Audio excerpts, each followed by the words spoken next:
Bonjour, bienvenue sur Cocotte TV, nous sommes toujours au CES à Las Vegas et nous sommes dans la petite suite, dans le petit stand de Razer, une partie privée qui nous permet de voir un tout petit peu mieux les produits et il y a des choses très sympathiques, on découvre ça tout de suite.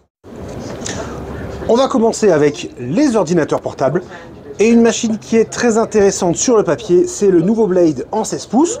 Donc on le voit, nous avons un écran de 16 pouces, forcément, d'où le nom, avec une petite information qui apparaît sur la vidéo. 120 Hz, 240 Hz, en fait, tout simplement, comment ça fonctionne. On peut changer le mode de l'écran qui est en mini LED. Et on va passer, par exemple, en créateur comme ils mettent, ou en gamer. On décide UHD+, 120 Hz, ou bien FHD+, en 240 Hz. Bref, on choisit en fonction de ce qu'on veut faire.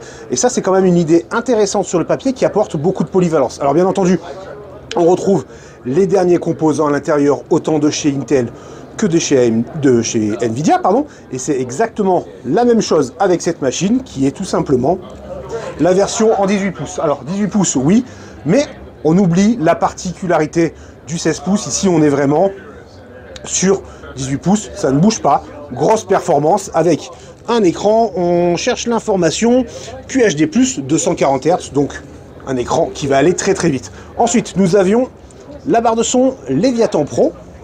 Alors Leviathan, on connaît, ce sont les barres de son. On a fait un test de celle-ci, c'est vraiment intéressant et bluffant. Ici, nous avons capteur infrarouge, head tracking. On va avoir le mode stéréo classique. On passe en mode, on va dire, casque virtuel. Et là, le son passe vraiment à gauche et à droite.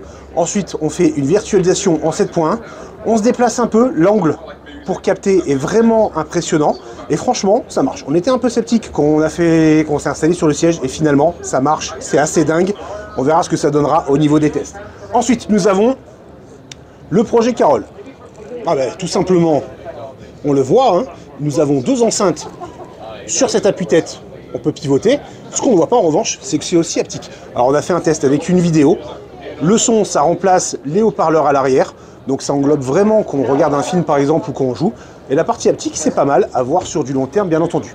Ensuite, nous avons une webcam avec la Kiyo Pro Ultra. Alors, elle est énorme, c'est normal. Le capteur de chez Sony à l'intérieur est tout simplement énorme. Ça permet de capter avec une faible luminosité. On a fait quelques tests et là aussi, c'est assez bluffant en termes de qualité. Razer Edge. Sur le papier, on adore. Malheureusement, pour l'instant, c'est bloqué sur l'Europe. Il y a une version sur les États-Unis, pardon, justement. Nous avons une version 5G avec pourquoi pas un abonnement chez Verizon aux US, une version Wi-Fi. Le design est super sympa. On retrouve des joysticks un peu façon Switch. Alors tout se démonte en fait. On retrouve le système des manettes Kishi. C'est très sympathique, c'est propre et surtout, c'est assez bluffant. C'est plutôt léger. Et le tarif, on l'avait évoqué dans les news, était quand même bien placé.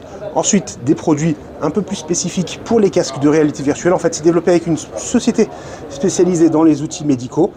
Et en termes de confort, c'est beaucoup plus pratique que ce que nous avons d'origine. Bref, chez Razer, c'est tout pour l'instant. Je vous souhaite à tous une très bonne journée.